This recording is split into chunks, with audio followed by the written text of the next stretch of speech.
এরা পলাতক, এরা এখন লাশ দিয়ে আমরা বোনরে লাশ ফালাই দিয়ে এরা নাই, কেউ নাই। আমার বোনের অত্যাচার করছে, বিভিন্নভাবে অত্যাচার করে, এই 2 মাস ধরে অত্যাচার। আমার বোনটা নিশ্চিত মারছে, ভিডিও একটা আছে, ভিডিওতে দেখতে পারবেন। এটা ফাঁস লাগে মরলে তো জিপটা টিপরা বাড়াইতো।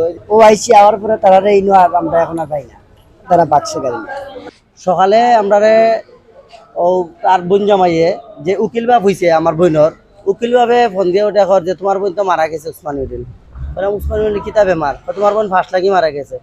ফাঁস লাগি মরলে তো বোন আমরা খবর দিতে, আমরা বোন গিয়া লাশ ভর্তি আনলাম বলে তারা লইয়া লাশ লিয়া তারা উসমানী মেডিকেল গেছে, তোমরা একবার যাও উসমানী মেডিকেল। আমরা বোন মারা গেছে ভালো কথা, ফাঁস লাগিয়ে যদি বোন মারা যায় আমরা তো গিয়ে দেখতাম আমরা বোন ফাঁস লাগিয়ে কিলা মারা গেল, পুনানো মরলো, বাড়িতেও জানলাম না, এরাও তখন কেউ জানাইল না, আপনারা আমার ডং করা আপনি হয় না, না তোমার বোন মারা গেছে উসমানী মেডিকেল যাও। বোন জামাইরে ফোন দিয়ে বোন জামাই ফোন ধরে না, তাতে বোন জামাই ফোন দিয়ে ধরছে, ধরিয়ে দেখো আপনারা একবার উসমানী মেডিকেল আসো, আপনার বোন মারা গেছে। সাই ওনারা পাওয়ার কথা বললাম স্যার আমরা বোনের লাশ করি, তারা বলে যাও তোমার বোনের লাশ এখানে আছে, আর ওদের যারা নিয়েছে এদের বাকরো। এই কথা ওনার বাতি এরা পলাতক, এরা এখন লাশ দিয়ে আমরা বোনের লাশ ফালাই দিয়ে এরা নাই, কেউ নাই। আমার বোনের অত্যাচার করছে, বিভিন্নভাবে অত্যাচার করে, এই 2 মাস ধরে অত্যাচার। 1 বছর মোটামুটি ভালোই চলছিল, এই 2 মাস ধরে যৌতুকের জন্য অত্যাচার করে, এখন আমার বোনের লাশ ফালায় তারা পলাতক। আমার বোনটা নিশ্চিত মারছে, ভিডিও একটা আছে, ভিডিওতে দেখতে পারবেন। এটা ফাঁস লাগে মরলে তো জিপটা টিপরা বাড়াইতো। এই যে ভিডিও একটা আছে, আমরা ভিডিও করছি লাশ করে গিয়া আমার বোনের, যে এখানে আপনার মানে কোনো জিপা উঠা বাড়াইছে না, যে ওরা যে মারছে বুঝেই জিতেছে। আপনারা তো মনে কিছু সময় আগে যে সারোর লাগে কথা বলছিলাম, সারও কিছু কিছু আমার বোনটা ওরা মারছেই, ওরা না তো এখান থেকে পলাইলে হনের বাদে কেউ নাই, এরকম ফোনেও তাদের সাথে যোগাযোগ করতে পারতেছি না।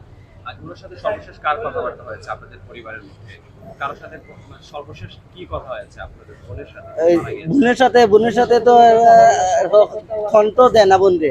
বোন আসতে 3 দিন আগে যে আসছিল, যে যেতে চাইতেছে না, যদি তোমরা আমরা টাকা পয়সা দেও আমার জামাইরে, এখন বেটা টাকা পয়সা চারতেলে আমি যাই আর না যেতাম না। আমরা বুঝে ওই যে কইছে আচ্ছা বোন যা যেভাবে পারি। আমার চাচার রিক্সাটা আছিল, অটো রিক্সা, কইছে এটা বেশি হইলেও দিমু।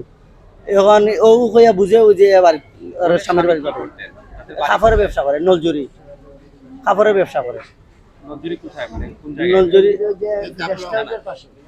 জি জি জি, এটা আমি বলি নলজুরি বাজার, যেটা গোয়েনঘাট থানা।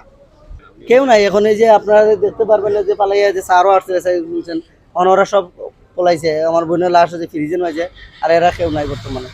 আর আমরা কিন্তু জানতামই না, আমরা আনছে প্রথম হয়েছে যে আও একবার উসমানী মেডিকেল। উসমানী মেডিকেল কি হয়েছে, তোমার বোন মারা গেছে। কিভাবে মারা গেছে, ফাঁস লাগিয়ে মারা গেছে। ফাঁস লাগিয়ে মারা গেলে আমরা জানলাম না, তখন ওনারা নিয়ে আমরা তারা নাই পলাইছে। এটা যে বোনের শাশুড়ি, এর বাদে যে বোনের ননদ এবং বোনের স্বামী, এই 3 জনের বেশিরভাগ মানে অত্যাচার করতো।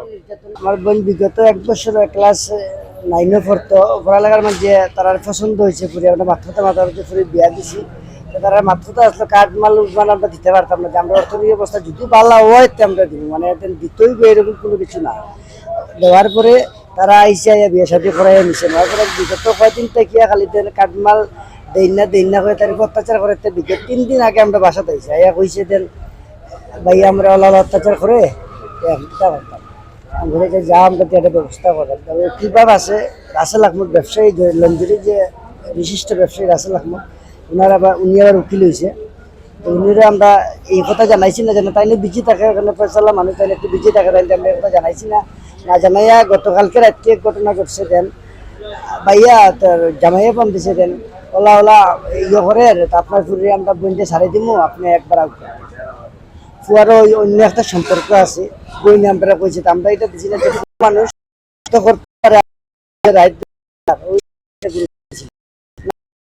গতকালকে কইছি এলাকাত হইয়ার আসে, যদি জেলা সার বলে সারি দিবা, ওই সকালে আর কি করতে পারছে না।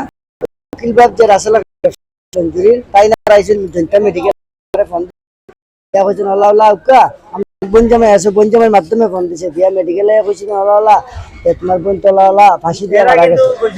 এর আগে আমরা জানি না, ফাঁসি দিয়া উসমানী মেডিকেল আছে, মারা গেছে। উসমানী মেডিকেল গেলে আমরা তো জানলাম না, এখন তারা লইয়া গেছে, আমিও গাড়ি পাঠাইছি, এখন অন্য একবার যাও। ও আইসি আওয়ার পরে তারা এই আর আমরা এখন আর পাই না, তারা বাঁচছে গাড়ি। খালা গাড়ি এটা তো আসলো, আরো বহুত মানুষ দেখছে, খালা গাড়ি লিয়ে আইসলো, আওয়ার পরে তারা খালাইয়া বাঁচছে।